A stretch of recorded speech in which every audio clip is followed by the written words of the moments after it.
Palavra de Deus na carta destinada aos Hebreus, no capítulo 12, verso 1. Portanto, nós também, pois que estamos rodeados de uma tão grande nuvem de testemunhas, deixemos todo o embaraço e o pecado que tão de perto nos rodeia e corramos com paciência a carreira que nos está proposta. Olhando para Jesus, autor e consumador da fé, o qual pelo gozo que lhe estava proposto suportou a cruz, desprezando a afronta, e assentou-se à destra do trono de Deus. Verso 28. Por isso, tendo recebido um reino que não pode ser abalado, retenhamos a graça pela qual sirvamos a Deus agradavelmente, com reverência e piedade. 29. Porque o nosso Deus é um fogo consumidor.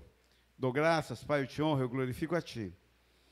Santo é o Senhor de poder, meu Pai. Toma, Deus, as nossas vidas, Pai, em o nome de Jesus, Deus. Enche os nossos corações da Tua palavra. Dá-nos Tua palavra, Pai, no nome do Senhor Jesus. Amém e amém. Muito bem. Vou partir do verso 28, depois a gente volta para o primeiro. Retenhamos a graça pela qual sirvamos a Deus agradavelmente. Nós temos aqui um chamado claro, distinto e imprescindível: servir a Deus. Engraçado que nesses últimos anos eu observo duas coisas. Existem pessoas que são chamadas para servir a Deus. Elas têm um plus da revelação, né?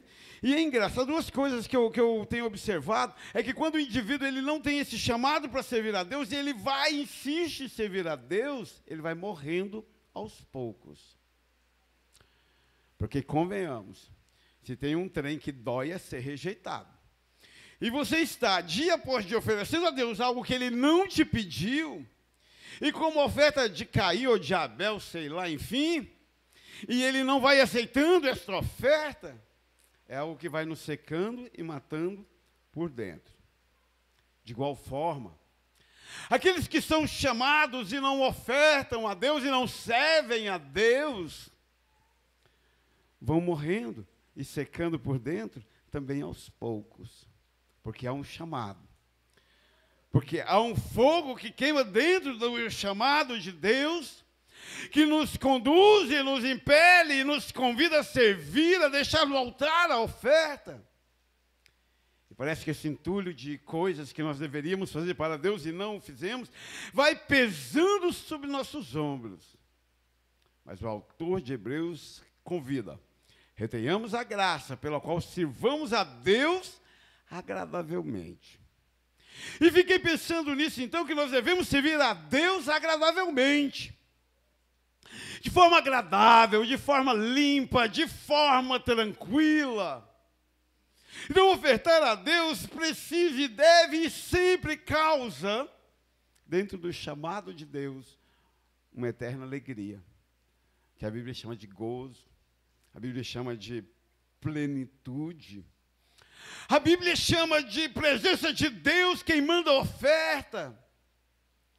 Aí então deu-me a impressão que o autor de Hebreus convida o povo a servir a Deus de forma agradável, com o coração aberto, mas antes desse serviço agradável, aberto, disposto, eu preciso, me parece, reter a graça na qual eu fui chamado. Retenhamos a graça. E quando nós retemos a graça de Deus, o favor de Deus, o amor de Deus, aí nós podemos servir a Deus agradavelmente, sem dor, sem pesar, sem muito sacrifício no sentido ruim da palavra. Então, faz-se necessário, em primeira instância, reter dentro do nosso coração toda essa revelação da graça. Mas não avacalhar com a graça e achar que agora tudo está disposto sobre a face da terra e Deus deixou ao léu a criação para que ela caminhe conforme melhor lhe aprouver. Não! Deus nos chamou e esse chamado partiu, ele ecoou da cruz de Cristo. Quando ele tomou sobre si os nossos pecados, quando ele tomou sobre si as nossas dores, quando ele tomou sobre si as nossas condenações. Aí desse momento em diante, eu perdoado, eu santificado, eu refeito em Deus, eu restaurado em Deus, em Cristo, ali na cruz do Calvário, eu posso ser chamado a esta imensa e gloriosa salvação. Deus espera que nós retenhamos dentro do nosso coração essa graça imprescindível, mas que ela produz em nós um serviço agradável. Não uma vida bagunçada, achada que tudo lá no final, que a grande existência é uma grande, imensa mesa de sinuca descaída. Alguém de manhã estava lembrando que quando eu estava perdido lá no mundão, né, já joguei sinuca. Então tem muita gente que acha que a vida, a existência é uma imensa mesa de sinuca descaída, que para qualquer lado que você bater na bola, ela sempre vai cair naquela caçapa descaída. Não, não é assim. No final, não é fato de que todos serão salvos. Serão salvos os escolhidos por Deus, serão salvos aqueles a quem a graça encheu, aqueles a quem reteram a graça, aqueles a quem serviram agradavelmente. É um pacote completo, combo. Deus não erra. Evidentemente que no tempo eterno Ele já nos salvou antes da fundação dos tempos. Então existe uma linha acima da existência, onde quem é salvo já está selado, já está nomeado. Mas existe uma linha na existência, onde num determinado momento Deus, na sua soberania, sabedoria e na sua glória, escolheu para que naquele dia nós pudéssemos encontrar aquilo que de antemão havia sido preparado para nós. O fato de um bolo estar batido, estar na forma, não quer dizer que você pode comê-lo. Não é o tempo de comê-lo. Mas chega um momento em que o forno do fogão apita, o bolo cresceu, o bolo assou, é o tempo chamado pela Bíblia de um tempo aprazível, o de Deus, o tempo em que Deus tem prazer, e exato no momento Deus te chama a conhecê-lo, aleluia, a conhecer essa graça, a reter, a servir agradavelmente. Mas aí o autor me convida no verso 1, me parece que para servir a Deus, partindo desta graça fluida da cruz de Cristo, tendo retido a graça e querendo servir a Deus agradavelmente, o verso 1 me aconselha: portanto, nós também, pois que estamos rodeados de uma tão grande nuvem de testemunhas. Ele está falando do capítulo 11 de Hebreus, a famosa e conhecida galeria da fé, Abraão, e ele cita todos os homens proeminentes do Velho Testamento que serviram a Deus sem reserva, sem medo. E ele diz agora que nós vimos tantos homens e mulheres servindo a Deus, estamos rodeados por essa tão grande nuvem de testemunhas. Primeira coisa, deixemos. Sabe uma coisa interessante? Antigamente a gente brincava, quando a gente não tinha pudor, quando a gente não vivia na graça, que a gente falava o que queria, a gente falava assim, não. Um dia eu conversei com meu cunhado e falei assim, não, eu não abro mão de ser feliz, não. O dia que o casamento estiver ruim, estou no terceiro, o quarto é daqui para ali. Eu não abro mão de ser feliz. Aí eu dizia a ele, olha só que tem um detalhe, meu cunhado. A Bíblia diz que não é possível ser feliz e ser casado ao mesmo tempo, tem que escolher um. Você quer ser feliz ou você quer ser casado? Não, estou dizendo casado com a mesma pessoa a vida inteira. Chega um determinado momento da vida que nós precisamos aprender a escolher. E o que o autor diz é, deixemos. Chega um determinado momento da vida que nós precisamos deixar. E aí, nesse deixar, eu fui arremetido essa semana, novamente lá ao peregrino. E para os leitores de O Peregrino aí, eu achei interessante que ele faz praticamente toda a sua jornada com o fardo nas costas. E eu me perguntava na leitura do livro, por que ele simplesmente não larga o fardo? E achei incrível quando o autor de Hebreus diz, chega um momento, portanto, meus amados, deixemos. Chega um momento que faz-se necessário deixar. É o momento da escolha. Você terá que escolher. Você terá que escolher deixar. E o escritor de Hebreus diz, deixem, em primeiro lugar, o embaraço. Já viu que tem gente que é embaraçada? Meu Deus, que sofrimento! Ontem fui ao circo. Ir ao circo é uma coisa que lava minha alma. É uma memória afetiva. Me faz voltar lá nos meus 5 anos, 6 anos de idade. Lá em casa faltava arroz com feijão na mesa, mas não faltava circo, não. Meu pai nunca. Isso é pai de verdade. Nunca deixou faltar circo. Chegava o circo e levava todo mundo. Antigamente, só aprendi uma coisa. Não vá no circo Pastor Zé Delcio, não. Ele narra o filme inteirinho, né? Meu Deus, eu preciso ir de novo sem o pastor narrando o circo, porque eu quero ver. Mas quando eu era pequeno, tinha um quadro no circo, que era mais ou menos assim, ó. Hoje eu nunca mais vi isso.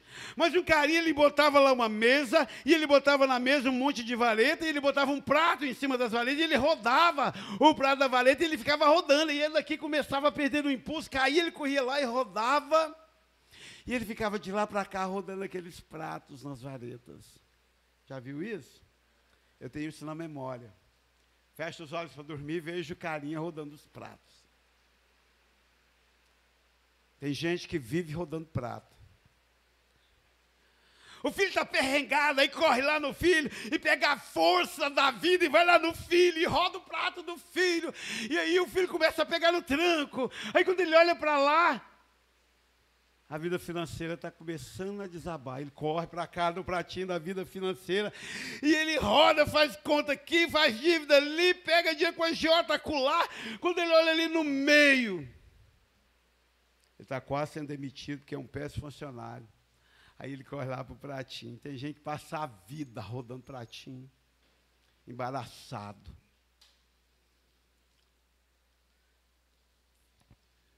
O autor diz assim, para servir a Deus, retenha a graça e sirva agradavelmente, mas deixando todo o embaraço da sua vida para trás. Sabe? Quando eu era ruim e não queria na graça, eu dizia, gente embaraçada não serve para Deus. Aí um dia, um mês, aí no culto, todo culto, nossa, que bênção, que aleluia, que glória a Deus, mas no outro já não pode vir. Aí, um mês dá dízimo, outro mês não dá dízimo, um mês crê, outro mês não crê. Fica rodando pratinho, se você roda pratinho da sua vida social, e você roda pratinho da sua vida espiritual, e você não chega a lugar nenhum. E oferta sua não é aceita por Deus, e sua vida não conquista, e sua existência não prospera, porque não deixou o embaraço.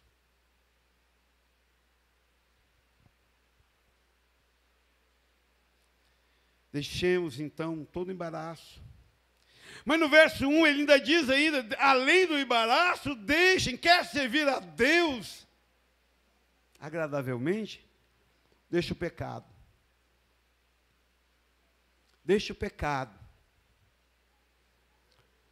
A gente já sabe, já é sabido de todos que não existe classificação de pecado, tipo pecadinho ou pecadão, ou como o povo gosta de falar, pecado cabeludo, né?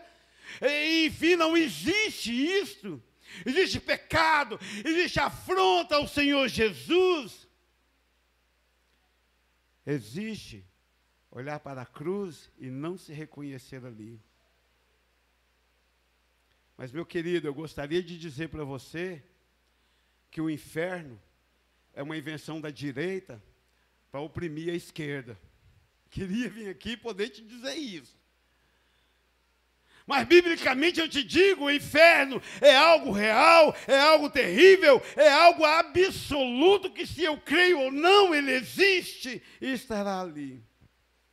E independente se é pecadinho, pecadão, cabeludo, feio, azul ou vermelho, o salário do pecado continua sendo quê? Um kit de salão de beleza? Você fica mais bonito? Um kit de alegria? Seria um kit, então, de doce, né, de chocolate. O salário do pecado é um kit de chocolate, você ficar feliz? Eu ficaria. Não. O salário do pecado continua sendo a morte. Então, meu querido, vai chegar um dia que você vai parar de respirar. Eu vou parar de respirar. E esse dia será incrivelmente espetacular, porque fará, segundo o escritor de Malaquias, fará separação entre quem serve a Deus e quem não serve. Segundo as palavras de Jesus, entre benditos e malditos. Eu queria, astronomicamente, eu queria que a graça me olhasse para mim e dissesse: acabou esse papo de maldito e bendito. Mas, incrivelmente, a graça fortaleceu isso dentro de mim. Agora que vi a graça, eu realmente entendo que existem benditos e malditos. Conselho é: você quer servir Deus agradavelmente? Retenha a graça e deixe. Deixe o embaraço, deixe o pecado. É necessário deixar para trás. E, aliás, Paulo escrevia isso: eis que tudo se faz novo, as coisas velhas ficaram para trás, e tudo se renovou, reformou, reciclou. Enfim, toda obra que a graça de Deus faz dentro de nós. Mas quer servir a Deus agradavelmente? Primeira coisa, chega uma hora que é hora de deixar. Em segundo lugar, no verso 2, chega uma hora que é hora de olhar. Olha o que ele escreve, verso 2. Olhando para Jesus. Quando eu me converti, na era dinossáurica, muitos anos atrás, cantava-se demais: terás vida em olhar para Jesus. Só os velhos de Igreja Batista que conhecem assim, né? Acho que é 196. Terás vida e olhar para Jesus. Eu gostava, eu ficava imaginando essa coisa de olhar para Jesus Cristo, de como é bom ver a luz, de como foi incrível quando Paulo viu a Cristo ressurreto, vê a luz, se converte. Preciso olhar para Jesus Cristo. Primeira coisa, ele diz: olhando para Jesus, faz-se necessário começar a considerar Jesus Cristo. Coisa interessante que eu gosto de Jesus Cristo, quando ele diz assim: não sei por que muitos de vós dizem que são meus amigos se não fazem o que eu digo, o que eu mando. Porque me chamais Senhor, Senhor, se não fazem o que eu mando. Chega um momento da raça humana em que você sistematicamente vai ter que olhar para Jesus Cristo e considerar a existência dele. E independentemente de qualquer dúvida, crise, enfim, Jesus Cristo é o Deus da nossa salvação. Só nele há perdão de pecado. Aliás, olha o que o verso 2 diz: olhando para Jesus, autor e consumador da nossa fé. É Ele que cria em nós a fé salvadora, salvífica. É Ele que cria em nós a fé para olhar para Ele. Olha que incrível! Ele enche nossos corações da condição de olhar para Ele e ver e crer e receber dEle a salvação de nossas almas. Deixa eu te contar um trem. Você tem a habilidade de fugir de Jesus Cristo o resto do seu respirar. Mas a Bíblia diz que todo joelho, no dia do juízo, se dobrará diante de Jesus Cristo e confessará que Ele é Senhor para a glória de Deus Pai. Sabe então o que eu gosto de dizer? Você olhe para Ele hoje e o confesse como Senhor e será salvo. Ou você olha para Ele no dia do juízo e o confesse como Senhor e será condenado. Uma coisa é fato. Todo nascido de mulher confessará, olhará e confessará que Jesus Cristo é Senhor. Aleluia. Verso 2, olhando para Jesus, autor e consumador da fé, pelo gozo que lhe estava proposto, suportou a cruz. Então nós devemos olhar para Jesus e nós devemos também olhar para a cruz precisa estar em nossa memória. É por isso que nós a cantamos, é por isso que nós a celebramos como instrumento histórico, como marco da história da humanidade. Jesus Cristo suportou a cruz. A condenação de morte, morte meu lugar, morte seu lugar, desprezando a afronta, desprezando tudo que os homens lhe cuspiram. E depois da cruz, diz o autor de Hebreus, assentou-se à destra de Deus. Incrivelmente, Jesus Cristo reina após a cruz. Então existe vida após a cruz, sim. E vida imperial, sim. E vida celestial, sim. E vida de Deus. E a Ele toda honra. E a você, olhe para Ele.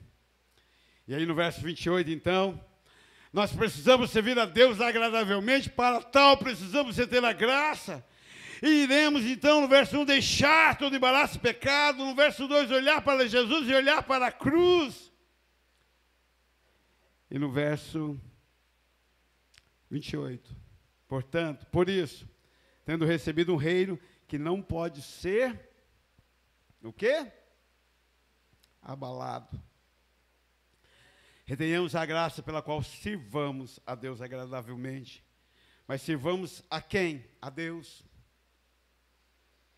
Que a Bíblia nos convida, nos chama a servir a Deus. Sabe o que mata o ser humano? É enquanto ele está servindo a si próprio. Ele precisa ser reconhecido, ele precisa ser percebido, ele precisa ser notado. Mas quando ele começa a servir a Deus, ele tem prazer no caminho do Senhor. E esse serviço, ele termina no verso 28, com reverência e piedade. Temos tentado como raça humana, desde o dia que Adão e Eva brincaram com a serpente no jardim, nós temos tentado avacalhar com Deus.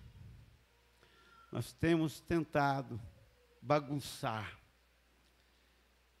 Mas a palavra ela continua viva e eficaz. É com reverência e é com piedade. Sem reverência, sem piedade, sem coração quebrantado, não há serviço. Deus não se deixa escarnecer. Mesmo o autor de Hebreus escreve, ele não se deixa escarnecer. Não é. Se tem um trem que eu aprendi sobre Deus, é que as coisas de Deus não são bagunçadas. Deus estipulou um caminho. Deus escreveu uma obra. Deus escreveu um chamado. Deus chamou a sua eterna misericórdia. Não é bagunçado, não. Mas não é mesmo. E não tem jeitinho brasileiro que quebre isso, não. É servir a Deus e servir com reverência, com disposição, com coração aberto. O autor termina no verso 29 dizendo, porque o nosso Deus, simplesmente porque o nosso Deus, e tudo isso porque o nosso Deus é um fogo consumidor. E eu acho incrível esse chamado.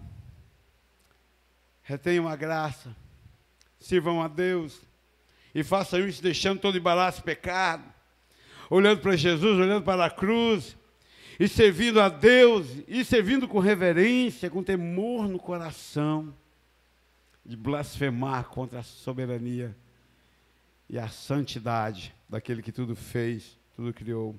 Final, se tem uma coisa que nós sabemos, é que nosso Deus é um fogo consumidor.